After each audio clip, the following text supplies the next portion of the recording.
Anadolu Kitap Fuarı programı kapsamında bugün kıymetli yazarımız. Öncelikle katıldığınız için hepinize çok teşekkür ediyoruz. Malatya'mızın kültürel hayatına yön veren 11.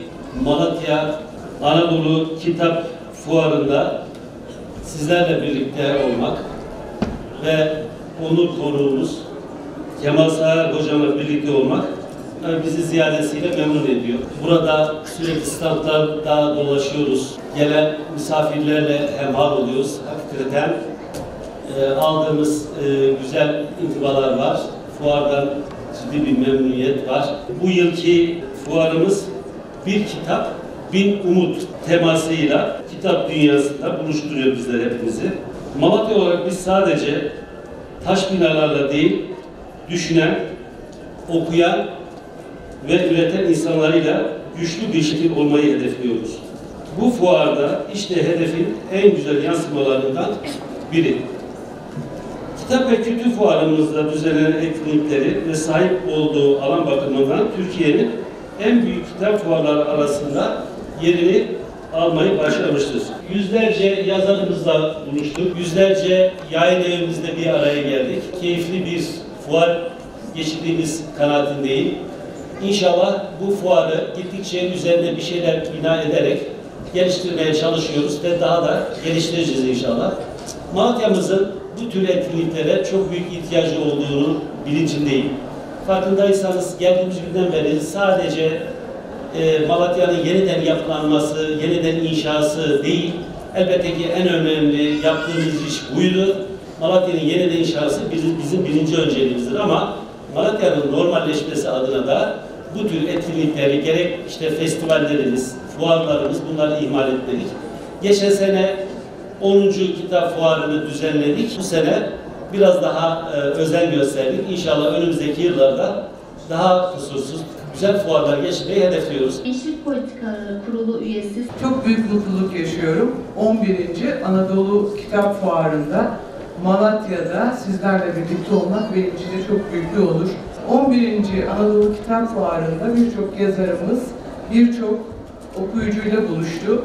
Ben bu vesileyle kuruluşundan itibaren emek çeken kıymetli önceki dönem belediye başkanlarıma ve değerli valilerime, değerli bürokratlarıma canı gönülden teşekkür ediyorum. Tabii büyük bir afet yaşandı Malatya'da. Hepinize büyük geçmişler olsun diliyorum. Ama bir yandan da şehrin büyük bir inşa faaliyetiyle yeniden yapıldığını görüyorum.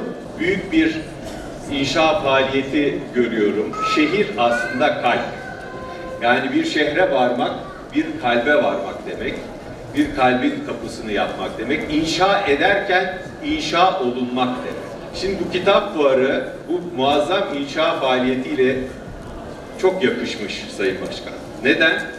Çünkü bir taraftan insanların barınacağı yerler inşa ederken bir taraftan da kalbi inşa etmek lazım. Sosyal hayatı inşa etmek lazım. Hayatı güzelleştirmeye devam etmek lazım.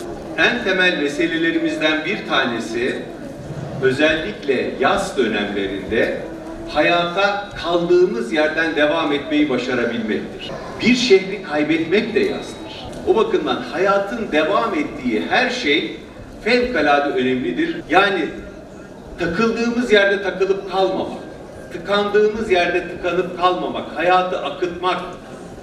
Evet, bir şeyleri kaybettik, bir şeyler değişti, bir şeyler eskisinden farklı oldu ama elimizde hala bir şeyler var.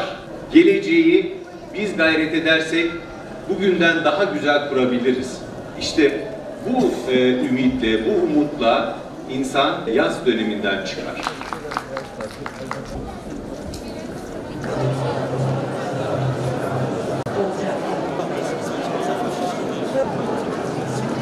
Her şey için teşekkür ederim. Burası beni mesleğe atayan bir şey. Tabii şey. Bir müsaadenle arkadaşlar. Tamamdır arkadaşlar. Kolay gelsin. Sağ olun.